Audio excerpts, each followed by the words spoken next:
Joining me now in the studio is Zeidon Alkinani. He's a lecturer of Middle East politics at Georgetown University here in Qatar. Thank you very much indeed for being with us. I want to ask you about Donald Trump's summit that he's holding in Sharm el-Sheikh. Now, amongst the list, we've got Germany, France, United Kingdom, Italy, Qatar, the United Arab Emirates, Jordan, Turkey, Saudi Arabia, Pakistan and Indonesia, not Israel and not the Palestinian state. What do you make of that? Well, it's very promising. Theoretically, it seems very promising. There is a strong regional and international keenness in ending this war, which is great news from a humanitarian perspective, given the genocide that has been going for 2 years. Practically, there is a lot of alarming question marks when it comes to the legitimacy and the eligibility of the plan in a long-term future. There's a lot of conversations about a political committee to be ruling Palestine, the existence of the regional and international military forces that would be under the leadership of the United States in a period of time that isn't really clear. There's a lot of conversations about the disarmament of Hamas, without negotiating or imagining a future how we could limit the Israeli military aggression towards Gaza. Tony Blair, former UK Prime Minister, is said to, or is being mooted or put forward to have a role in a board of peace alongside Donald Trump that would have overall oversight, if you like, of the transitional authority that would happen in Gaza. We understand that he is currently talking to the Deputy President of the Palestinian Authority. I want to get your take on this because Benjamin Netanyahu and his coalition have made it a red line that the Palestinian Authority should not be involved at any stage in any form with regard to ruling Gaza, and yet these discussions are going on. What's your breakdown of what that is about? Of course. Well, there's two alarming issues here before we try to unpack the Israeli intention behind allowing some members of the PA to be in the picture or not allowing them at a later stage. Imagining Tony Blair to be leading or being in this position in itself can be very alarming given the tragic experience he would have had as a prime minister during the Iraq War or the US and UK-led invasion of Iraq in 2003. There's a lot of concerns about the loopholes and the gaps in understanding the Israeli stance in the long-term future when it comes to this deal.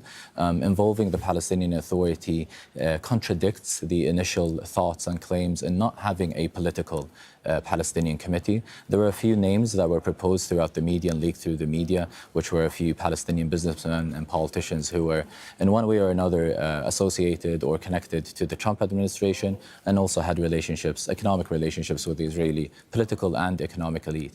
But we might have realized that some of these opinions have been changing within Netanyahu's administration. We cannot deny that many Israeli politicians and businessmen have had long-standing relationships with many members, former and current sometimes, of the Palestinian Authority, which may have allowed them to have internal discussions and realization that there may be potential names that they would find themselves allying with or aligning with on many of their objectives in a post-peace treaty Gaza. However, that could be very contradicting in what the Gazan people would want to imagine their future to be. As much as this is a regional and international crisis, one must understand the domestic context as well. Palestine is a society, a community like many other societies around the world that is ideologically and politically and culturally diverse, meaning there is a variety of political discourses and political parties and political movements and unions. The PA or Fatah or Hamas are not the only political and social actors that are representatives of the heterogeneous society, of the Palestinian society we know of today. I want to ask you about the scenes that we saw from Hashd Square in Tel Aviv over the last 12 to 14 hours or so. The US Special Envoy, Steve Witkoff, made a speech. Jared Kushner, Donald Trump's son-in-law, made a speech.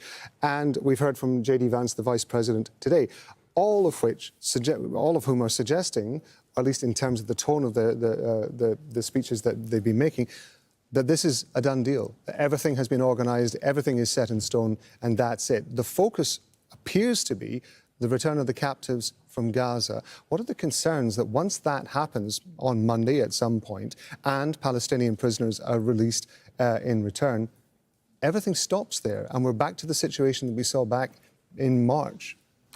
Well, for both Israelis and Palestinians, this is an existential crisis, right? They're both fighting for their existence. They're both fighting to ensure that they could maintain whatever border, whatever nation they're imagining in the future.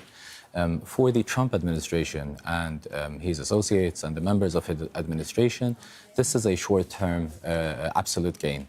This is an opportunity to present the Trump's administration's ability to solve a crisis that wasn't able to be solved by the former Biden administration or many different governments around the world, including many regional actors. We can also not deny the business connectivity to many of Trump's administration's associates who have been openly and publicly explaining and describing how they would have imagined some of their business projects to be implemented in Gaza following the war. So from a U.S. perspective, or from the perspective of these political U.S. actors, it's a short-term solution where they would imagine that they would get the credit from solving it, but also get long-term objectives and gains from it. Whereas for the Palestinians and even for the Israeli government, it's a much more long-term and a wider issue that they would have to deal with in the future. Really appreciate you giving us the time to give us that breakdown, Zeidon Alkinani. Thank you very much indeed. Thank you.